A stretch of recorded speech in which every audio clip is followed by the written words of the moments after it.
Hello, Kuman229 here, with a topic video, but this is not the topic of the week.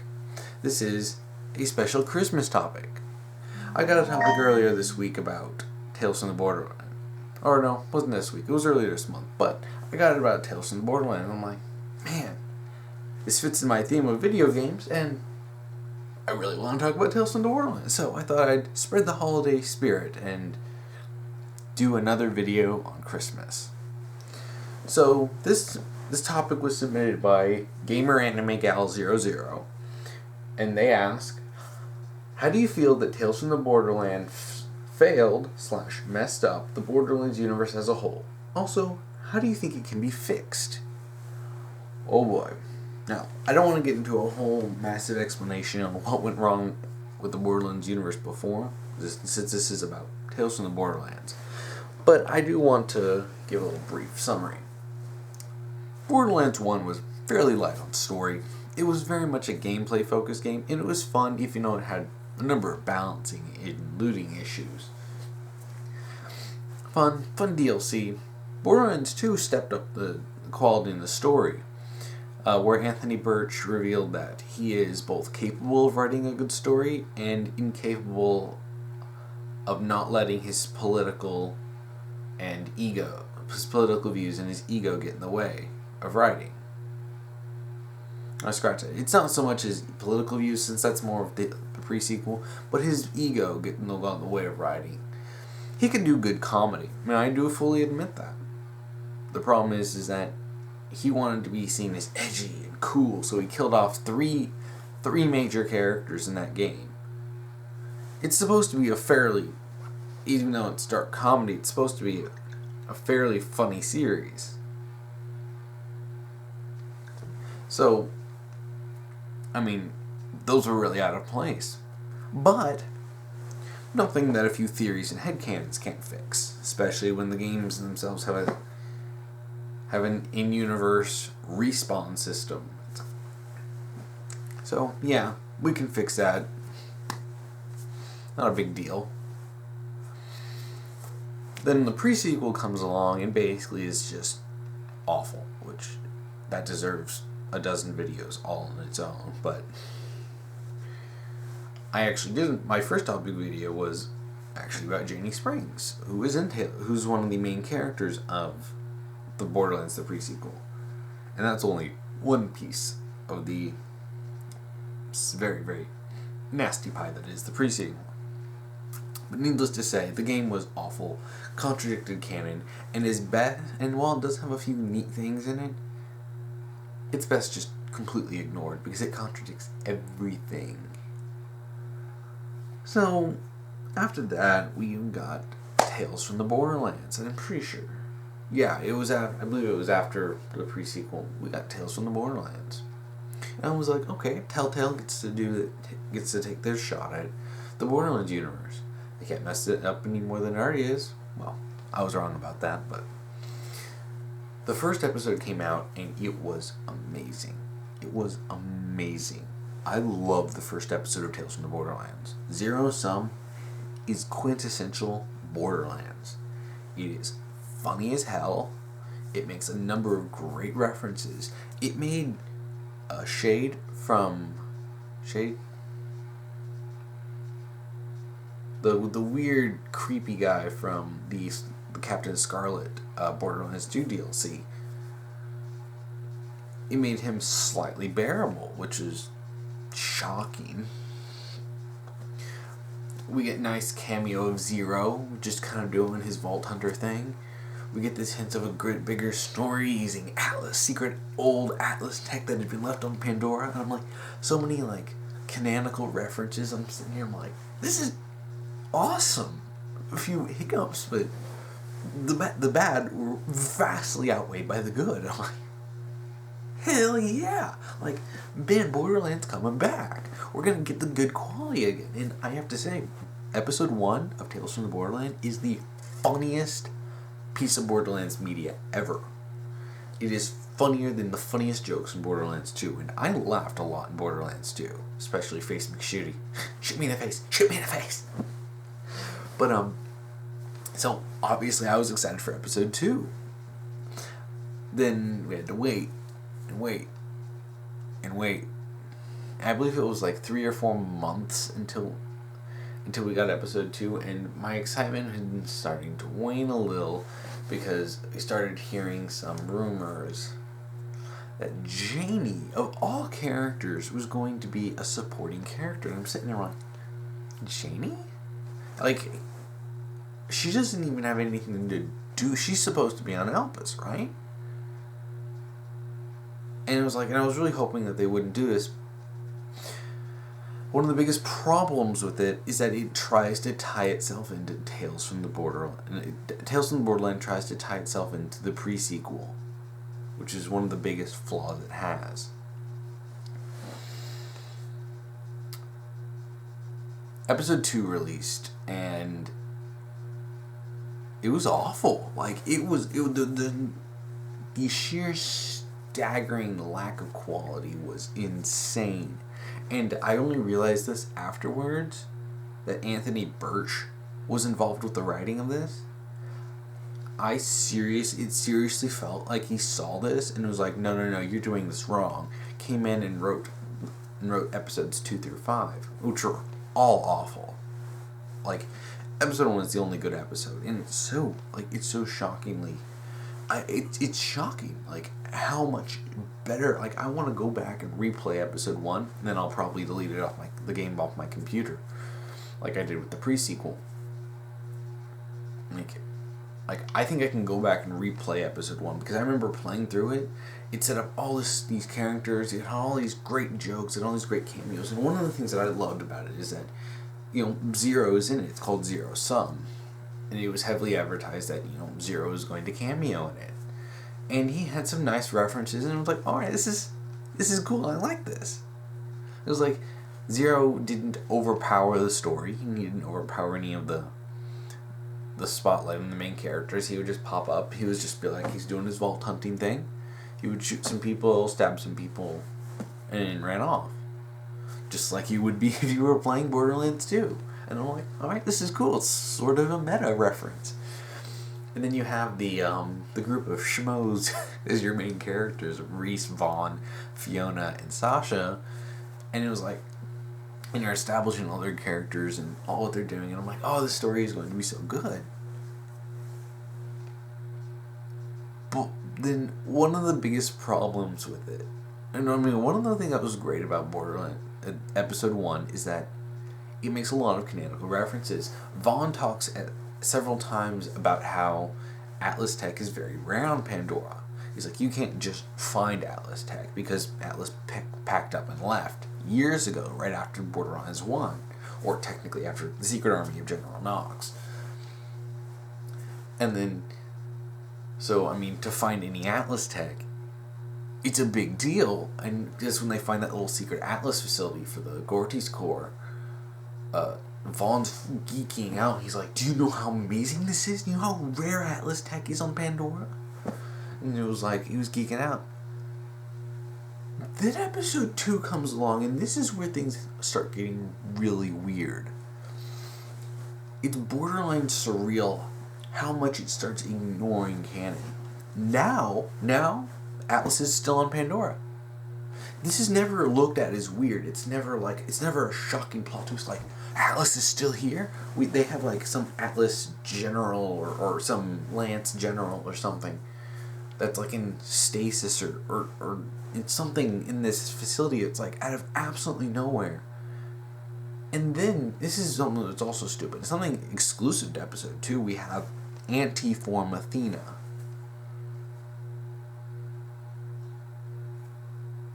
I love Athena. Athena's one of my favorite characters. Honestly, she's one of the few good things in the pre-sequel, until her character was somehow shoved with Janie in a romantic relationship that makes no sense and comes out of absolutely nowhere. It's not even really in the game. It just like, it's implied to happen in like one picture in a post-credit sequence, and you're sitting there like, what? And then they kind of shove it down your throat, and it's like, but Athena is in the game, which I was excited because I heard, oh my gosh, Athena's in it. Oh my gosh, I want to see Athena. And she's this psycho killer running out trying to slaughter people. And I'm sitting there like,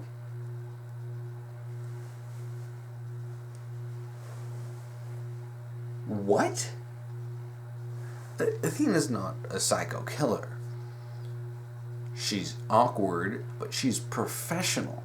In fact, this is Anthony Birch, come on. This is specifically said in the pre-sequel, in one of her holotapes. Not holotapes, what am I saying? In one of her echoes that she has, basically selling herself to Handsome Jack for the mercenary job of being a vault hunter. She's just like, you're paying for 20 years or decades of military experience, because she's been a soldier since she was like 6. But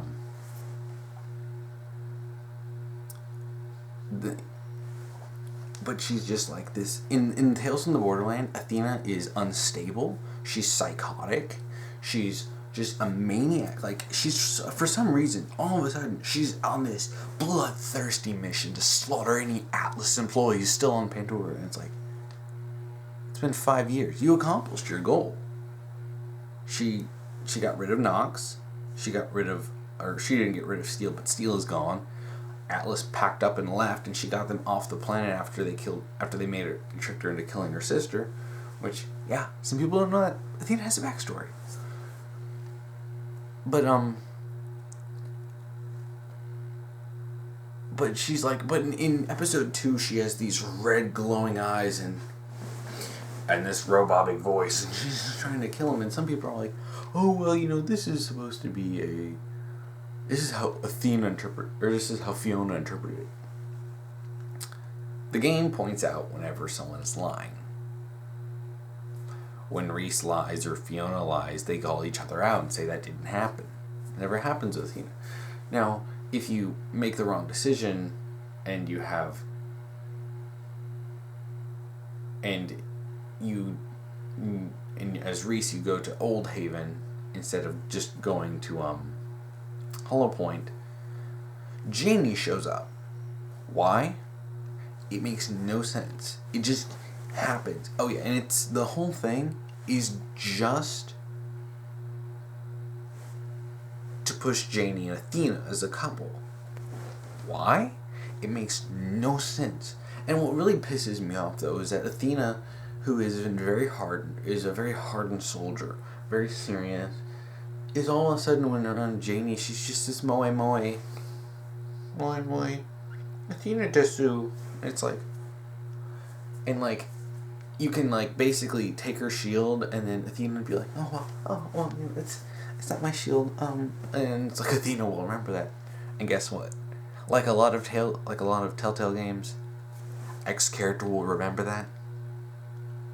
Doesn't mean anything, because the story will go down almost one exact path, no matter what choice you make.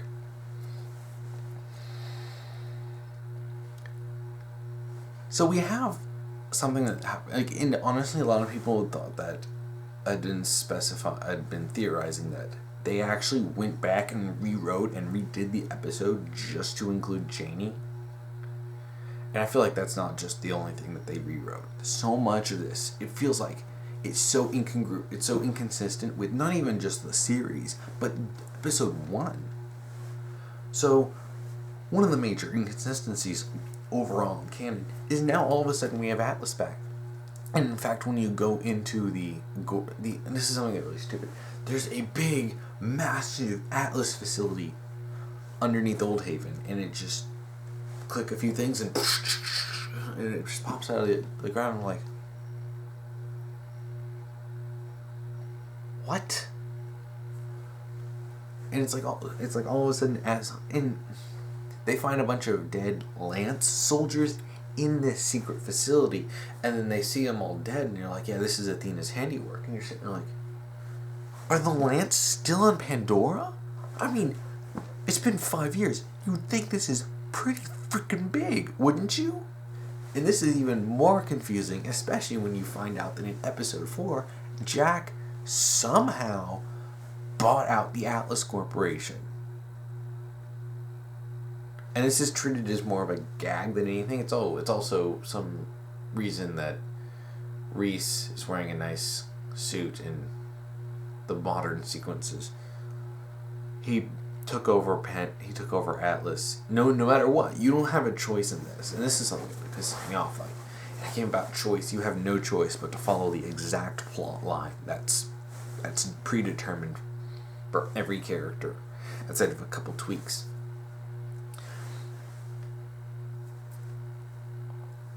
I mean, episode 2 does one thing good. It makes Scooter likable. Like, and I'm not talking about, okay, he occasionally says something funny like he was in Borderlands 2, because in Borderlands 2, he was still creep. Like, he has a crush on Sasha, and I thought I would hate it, but he's actually nice. He's respectable, as much as, a country hillbilly can be, but, like, he doesn't sell them out. And I'm just sitting here, I'm like, I mean, I was told that if you were nice to Scooter, then you wouldn't have to deal with Janie. Turns out it's the Hollow Point, Old Haven choice that determines when Janie shows up. So I was being nice to Scooter. But then I was like, I really want to be nice to Scooter now. I mean, he was great. I mean, honestly, I don't even mind it because it felt like character growth. It really did. And then he goes back to being sort of a weirdo creep in episode 4. Oh yeah, also, they kill Scooter off in episode 4. They kill him off. He rides a rocket, Dr. Strangelove style, down to Pandora. And I'm just wondering what the hell is even going on. I mean, the pre-sequel did irreparable damage and is best ignored. This game is trying to copy it. Oh, also, episode 3. We not only have Athena going psycho trying to kill a guy who has nothing to do with anything of our backstory. He's simply an Atlas scientist who's still stuck on Pandora. A neat idea, marred by the fact that Athena will slice his throat in a bloodthirsty rage unless you stop her. And Athena is not crazy. She's professional. She may not like being around someone Atlas, but especially if he's helping out, she's not going to just slaughter him. Oh, but then we get into one of the worst things. Borderlands pre-sequel derailed Lilith. Bad. Lilith turned into another bloodthirsty psycho who's so psychotically mad about Roland's death and he didn't respond from New U Station Y. Oh yeah, Anthony Burke's like, oh, they're not really canon. Except he said that online, which he admitted, nothing I say here actually is canon. So she's like she wants to murder Athena. Murder Athena for helping Handsome Jack. Which, the most absurd part of this is that outside of this being massively out of character, because Lilith is super chill. Like, if you want, like, seriously, go back and play Borderlands 2. She is super chill. And even after Roland dies, she's upset, but she doesn't, like, go psycho. She just takes up command and continues on because she's not stupid. What's really absurd, though, in the pre-sequel, according to the story, Lilith and Roland are the ones who personally set up Handsome Jack's robot army and gave him the massive amount of robots that he has. They, according to the pre-sequel, did more to support Handsome Jack than Athena did, who was simply doing it for the job. She needed money. Though I don't know why she didn't just go hang out with the Vault Hunters.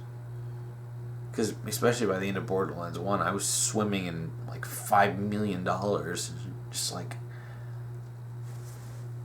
I'm sure some of them would be willing to help her out, but nope. But not just Lilith now. You see, what's really funny, though, is it's trying to tie into Tales from the Borderlands. Tales from the Borderlands is trying to tie into the pre-sequel, where you have events in the Tales from the Borderlands lead up to the present-day sequence of the pre-sequel. Except it doesn't at all. So Lilith is somehow totally okay with working with the psychopath that is Valerie. never mentioned ever before. Valerie comes in midway through it, and as a villain, she could have been good, but she was wasted by having so little screen time. She's entirely negligible to the plot. So, but she's evil, and Lilith is totally okay with working with her. Brick and Mordecai, when I knew that Brick was going to be involved in, I'm like, I love Brick. He's so funny, and he's so absurd, and he's one of the best Borderlands 1 characters. Seeing Borderlands 2 was fantastic.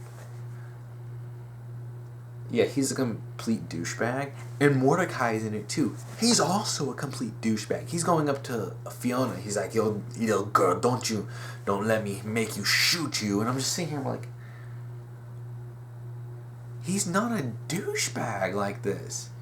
The only time he ever did anything mean was when he was upset at Moxie during the Rackaholics Anonymous quest. And to be fair, he kind of is justified on that because their breakup was really messy. But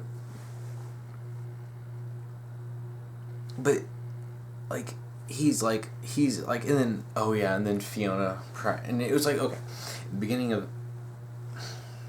in the beginning of the pre-sequel, we see that Mordecai and Brick are coming back injured after having to try to capture Athena. Because Athena is so boss that it took both Brick and Mordecai to bring her in. Well, in this version, Fiona almost single-handedly takes out Brick and Mordecai. Because they're holding the stupid ball so much in this. Athena is taken out by Valerie, and then Brick and Mordecai are totally fine walking up. So then what? They just hobble. Then when they get to Sanctuary, they're just like, like they just had a pretty epic fight. Nope. It's inconsistent even with the pre-sequel. Anthony Birch, you're not a good writer. Then there's also the deal of the Handsome Jack AI. An interesting idea, but as he goes on, and he's pretty funny, but it's very clear the only reason he's here is to pander to people who liked Handsome Jack. They are so obsessed with Handsome Jack, they're making everything in the series about him. They called the HD collection. It's not even a collection, it's just 2 games. It's Borderlands 2 and Borderlands pre-sequel called the Handsome Collection. They didn't even have Borderlands 1 in it. Oh no, it's a Handsome Jack story. Borderlands isn't about Handsome Jack. It's like, he is a villain. He is a villain of Borderlands 2, and that's it. It's like, you guys are so obsessed with Handsome Jack. It's like, I like Handsome Jack too. He was a fun villain. Guess what? He's dead. And it was like, and if you thought that there were going to be any lasting consequences of this, then episode 5 put that to rest, simply because, yeah, it means nothing.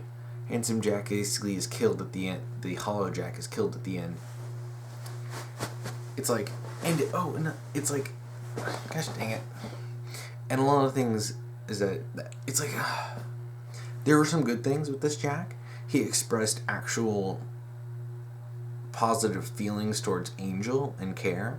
He talked about Nisha and loving Nisha, and I'm sitting there, I'm like, wow, finally we get something about their relationship, which is great. And then nothing else. But then one of the biggest things in the end happens in episode 5. Helios crashes. Hyperion is destroyed. Hyperion is no more. Atlas is no more. Oh, well, technically it is, because Reese is in charge of it. Which, how in the hell did Handsome Jack buy out the Atlas Corporation? It's as massive as Hyperion. I mean, a lot of people were really... I know there are people who are hyped about the idea of another corporate galactic war like there was years ago in the canon. But 2 of the major players are now gone. And I'm just sitting here like, what's going on? So yeah, in a list of things that screwed up in the canon, you have Atlas is on Pandora. Atlas is now was under the control of Handsome Jack before Borderlands 2. Atlas is now owned by Reese somehow. He just picks up a piece of paper and he's like, "This is mine." It reminds me of that one art. It was like someone sends art and he's like, "This is my art." This one person picks it up and it's like, "This is my art." It's like Reese just picks it up. I'm in charge of Atlas now. That's not how it works, buddy. No. Helios is destroying Hyperion. So congratulations, you just destroyed one of the... Oh yeah, and everyone at Hyperion is every employee of Hyperion is somehow this complete absurdly stupid man-child. You have people who are adults and acting like utter children. And how did... it's not even funny. It's actually just kind of disturbing. But, Scooter is killed off. Athena is portrayed as nothing more than she's either a completely bloodthirsty psychopath hell-bent on revenge of people that have nothing to do with her, or she's super moe desu around Janie. And it's so funny because this is... I do appreciate that they actually showed the abusive really aspects of the relationship, but then they never really do anything with that. Yeah, because Janie wants to force Athena to give up vault hunting, which she has come to really love, but she wants to control her. She wants to know exactly what she's doing in every second of the day. It's like Athena admits she just straight up leaves because she doesn't want to deal with her, and it's just why is this supposed to be something that's being pushed? And it's Lilith is again screwed up. Brick and Mordecai are screwed up. And I'm just sitting here by the end of it, I didn't like anyone. It wasn't fun. So basically, they've killed off Scooter. They've destroyed Hyperion. They've also destroyed Atlas, despite Atlas also being on Pandora. But then again, Jack should have mentioned something about... it's just constant retcons, even within its own story. How can this be fixed? Declaring it non-canon, just like with the pre-sequel. And it pains me, because Episode 1 is really fun, and I really enjoy the characters. There's nothing that can fix this. There's nothing that you can do afterwards. They crashed Helios into Pandora.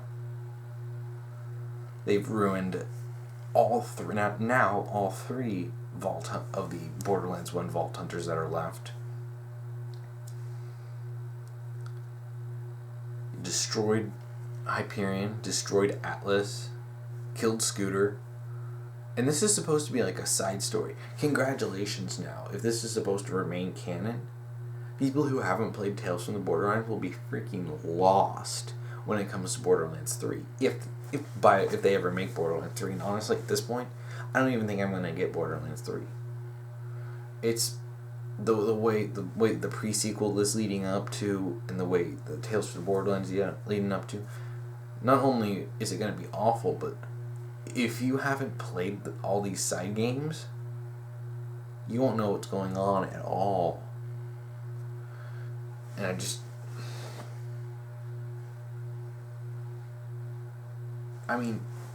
for something that's supposed to be a fun side game that was tiding us over during the wait for Borderlands 3, it sure has a lot of nasty, rippling effects.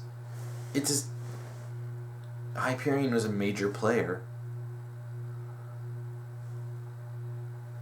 Atlas is a major player. They're gone now, basically. Reese is in charge of Atlas. Somehow. It's just... So much of this is so stupid. Gosh dang it. So much of this is so stupid. And it just... It's... The entire canon of Borderlands is self-destructing. I said before, you can fix Borderlands 2's problem with a few post-game theories and headcanons. New U-stations basically solve this problem. But with Tales from the Borderlands, it's reached a point, like, there is no way you can fix this. I said this before with Attack on Titan. It reaches a point where headcanons and, minor changes don't cut it anymore. The only way to fix Borderlands canon would be to go back to Borderlands 2 and scrap everything that's come after it. That's the only way to fix this. It's painful because there's so much potential. I was excited for the pre-sequel. I ordered it. I bought Punk Rockula, a copy of it, because I was excited. I bought the season pass, which was one of the worst mistakes I've ever made in my life. Because I thought, hey, it's going to be like Borderlands 2 DLC, right? Nope. You don't even get any good DLC at all. That was $30 down the drain. I bought Tales from the Borderlands because I thought it was going to be great. Nope, it sucks. It's destroyed. These games have done so much damage to the Borderlands canon. The only way to fix this is to declare them non-canon and just stick to Borderlands 1 and 2.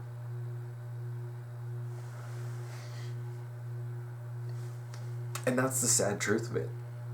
What could have been good is just so bad. I mean, I could go into all the other minor issues of Tales from the Borderlands, but yeah, in terms of overall canon universe, it's destroyed major players in the corporate, rivalry area. It is nothing for Handsome Jack, outside of just being like, you got a little bit more Handsome Jack because we're still obsessed with him, and it kills off Scooter. Which I still refuse to believe that because that's stupid. I mean, and this is something that Anthony Birch doesn't understand. These other writers too, who are involved with him. Borderlands is not about being dark, not about being sad. It's about being ridiculous, and it's about being funny.